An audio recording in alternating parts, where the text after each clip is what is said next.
My colleague and co-host Anthony Williams recently sat down with a rising star in California politics, State Senator Stephen Bradford, who's now set his sights on the Lieutenant Governor's office. The last LG, California's Gavin Newsom. From our Hollywood studio in West Los Angeles, it's 13th and Park. We give you information, not a panic attack. I mean, look what's going on. I mean, my God. This was it. My kids were gonna die. That time is gone forever. This is the biggest story in America. We weren't prepared for this. Don't you want to speak truth to power? Toughest thing I ever had to do. Senator Stephen Bradford. I'm glad we finally got to get together and have a conversation. You were the first legislator from California to come on the show. Okay. And we're not too far from your district and your hometown. We're right here in Hollywood. I know you are from basically South LA. Why don't you talk about that a little bit? I want to kind of get into your early years. Okay. Well, I was born in Texas, and Wow. my family moved here when I always said 6 months, and my mother had to correct me and say, no, you were 2 months when we moved here. And we moved first to South LA, and then my family moved to Gardena in 1969. We were the first African-American family on our street. And I've been living in Gardena ever since. And, my father owned a record shop down in South LA on Western Avenue. When you got here and you ultimately settled in Gardena, what was the neighborhood like? I mean, was it mostly black? Was it mostly white? What was the... Gardena was primarily an Asian and white community when we moved there. We live in the area called Holly Park, which is the northern part of Gardena, which again was primarily white, Asian. And today that area is pretty much African American, but we see, gentrification going on now there, but... So it's kind of swinging back a little bit. Swinging back a little bit, but South Side is still predominantly Asian. It was primarily Japanese when we were growing up. Now it's a mix between Korean and Japanese, but Gardena was the heart of a lot of the Japanese corporations, Nissan, Toyota. They were all in that Torrance corridor, South Bay corridor. So a lot of the executives who were here lived in Gardena. I went to school with a lot of Japanese exchange students. Those early years for you kind of shape what later became your political views and like where you, because I mean, spoiler alert, but you're more of a moderate. How were you shaped, would you say, in terms of your politics early on? Well, my father very much, and my mother as well, encouraged us to be involved and not be silent, to let our voices be heard, that we were as good as anybody else. So we were always taught that we could achieve anything that we wanted to do if we set our minds to it. So we always had that encouragement. My father was a big fan of Martin Luther King. I mean, so much so that I remember he went back to his funeral. Wow. And I remember as a kid, we were sitting in front of the TV thinking we're going to see him on TV. Wow. Not knowing that tens of thousands of people was at this man's funeral. And I learned at that moment what a special individual Martin Luther King was. We had Martin Luther King records of his speeches. And we listened to that, or my father listened to it, and we listened along with him on a regular basis. So, I mean, it was just that mindset that, we were as equal and as good as anyone else. And he really thrived on that. I know in my grandmother's house, there were two pictures that always hung on the wall, Martin Luther King and John F. Kennedy. Right. Those were always John F. Kennedy, Martin Luther King, and Jesus. Oh, right. Well, that's true. Still a big picture of Martin Luther King in my mother's living room to this day. Yeah. What were some of the things that you gravitated to early on in those early years? I really wasn't in that service thing. I kind of like migrated in that. I mean, I grew up, in student government from elementary all the way through high school. But if you were to ask me coming out of high school, was I going to be a state senator?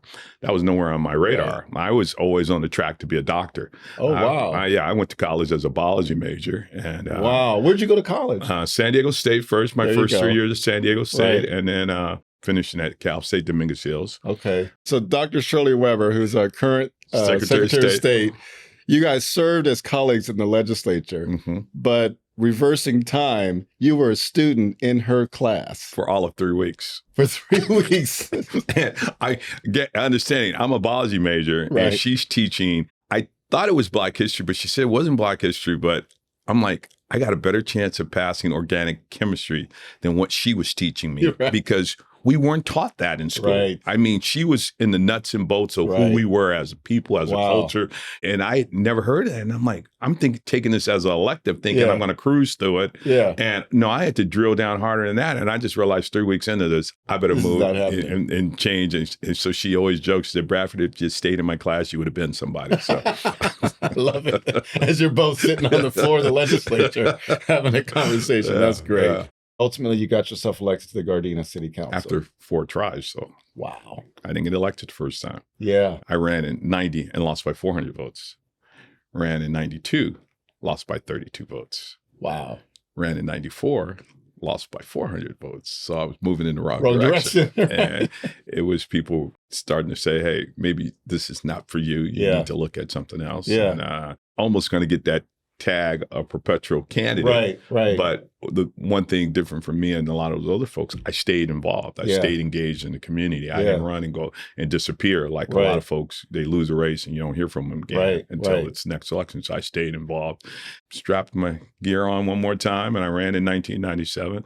Not only did I become the first African-American elected, I was the #1 vote getter, and I won by the largest margin in the history of the city, and went on to get reelected 3 times, and one time ran unopposed. So wow. People talk about the difference between like Washington and, let's say, Sacramento or any state capital, where we don't have the luxury of not acting. Exactly. We don't have the luxury of not passing a budget. We don't have the luxury of not passing certain legislation that needs to get passed. But in California in particular, where, again, there's this perception that we are this deep blue, left-leaning state. Yeah, a lot of progressive policies come out of here. But on a day-to-day, week-to-week basis on the hard issues that you're confronting in the legislature, do you see less of those extremes play out? Or do you still feel that they exist on some level? They still do it on some levels. I mean, we were just dealing with a child trafficking bill last week, matter of fact. Yeah. And the amount of pushback that we had, but it got off the floor. Right. But it was some folks who were saying, oh, you're being too tough on crime. I mean,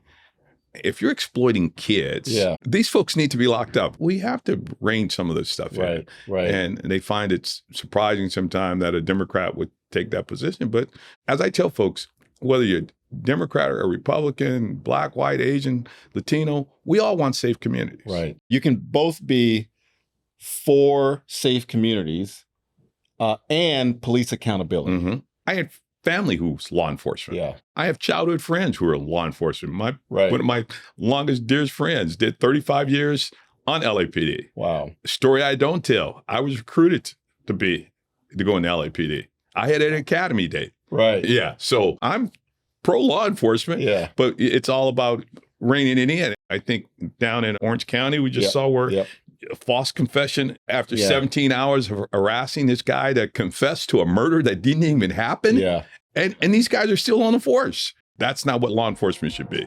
I want to talk about the Bruce's Beach bill. I am the author of SB 796, the bill that will finally allow Bruce Beach to be returned to its rightful owners, the Bruce's family.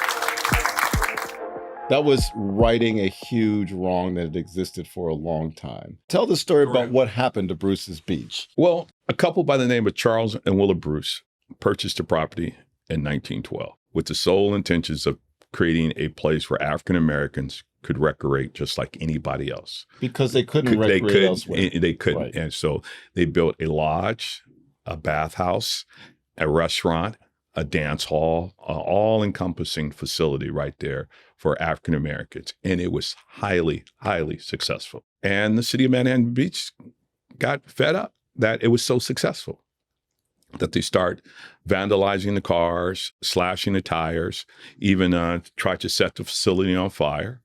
And when that didn't run Charles and Willa Bruce off, the city used the law to create a crime by taking the property through eminent domain. And they took the property in 1924 by eminent domain, saying, we need to create a park, and we need this land for a park that wasn't built for over 50 years. Wow. After taking the property. And the city acquired the property.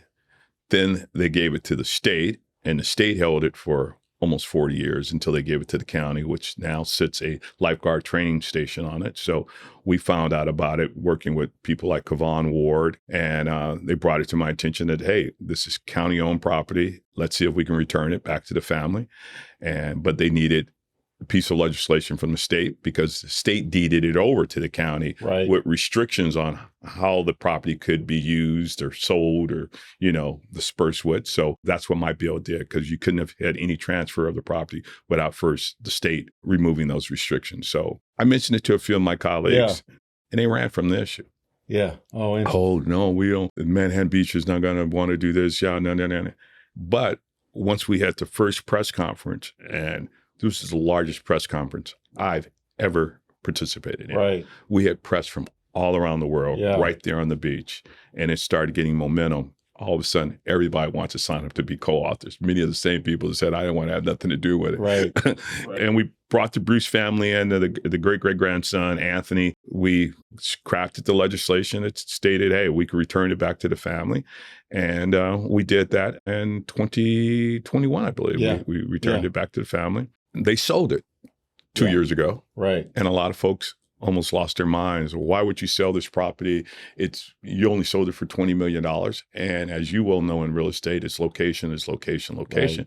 But it's zoning as well. Right. And it's zoned for public access only. Right. And they knew the city of Manhattan Beach would not rezone it to put a like facility that their great-grandparents had, or even condos, which is on both sides of the property right now, that sell for millions of dollars. They weren't going to let this family develop those condos or any of that stuff, put a restaurant there or any of that other stuff. So they realized, hey, let's make while the sun is shining and sell it for $20 million back to the county. And that's what they did. But that was, in a sense, a circuitous route to a reparation of some sort. I call that more atonement and restitution, because they own the property. Right. You have a car, your car is stolen, and they either return your car or they pay you for it, but they didn't give you anything you didn't have before. Right. But reparations is what you've never had, what's promised, what's owed, and here we are 160 years after the Emancipation Proclamation, and descendants of slaves are still waiting for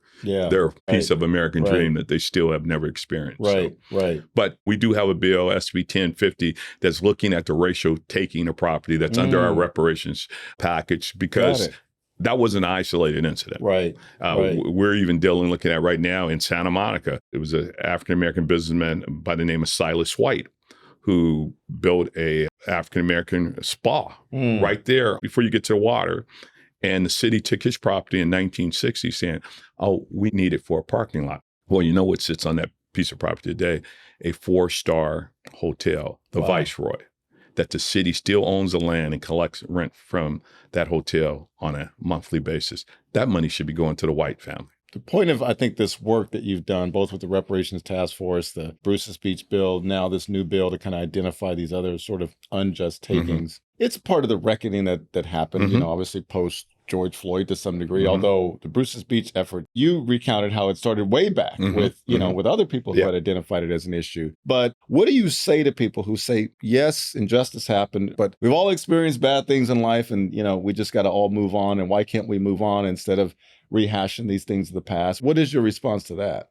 I said, if you can inherit generational wealth, you can inherit generational debt. This is a debt that is owed to the people who built this country, regardless of how long it was. It was a promise that was made through the Emancipation Proclamation that these individuals who toiled in the soil, who gave their lives to build this country, they're owed something. We rebuilt all of Europe with the Marshall Plan after World War II.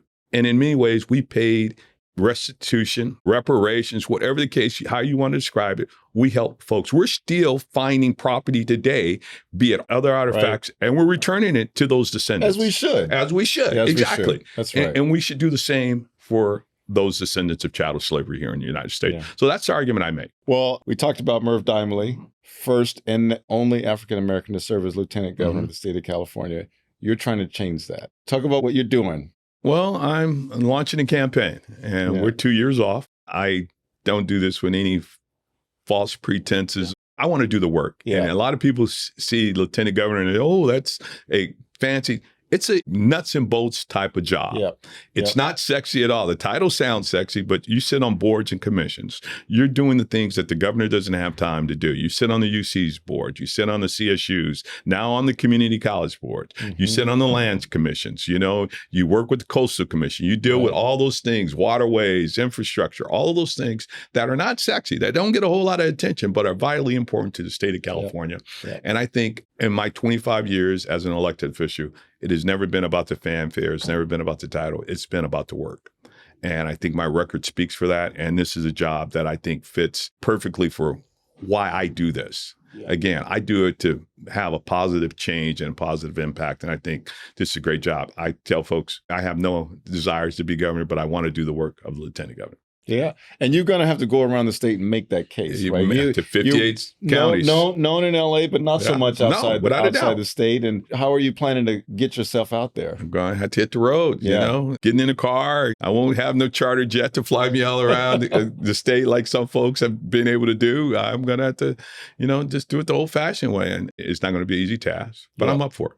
People look at the map of California. Yes, it's a blue state, but there's a lot of red in there. There's a lot of diversity across the state in terms of interests and economies. How do you feel you're going to resonate with those communities across the state? Having an open mind and understanding. Like I say, my family is from Texas. On my mother's side, my mother grew up on a 1,000-acre farm.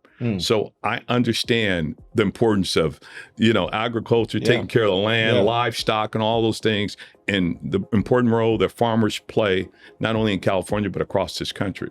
So I think I'm equipped, and I think most of the bills that I've done haven't been geographically specific. It's been a broad reach and a broad touch. So like I said, it's not going to be easy, but I think given the opportunity, we can make a case on why Steve Bradford should be the lieutenant governor. I love it. I can't wait to watch that campaign and join you on it. And thank you so much for coming in, Senator. Thank you. This is fun. Great. I tell you, man, it's always a joy to hear the perspectives. And I was definitely appreciated hearing your story. So thank you. Thank you for coming through, man. Appreciate it. Appreciated. 13th and Park is thrilled to welcome a second home to our family, the state of California, with the opening of our new studio in Hollywood, where we'll continue to share the biggest stories of the day and those behind them. Subscribe today for free to 13th and Park's YouTube channel so you never miss another episode.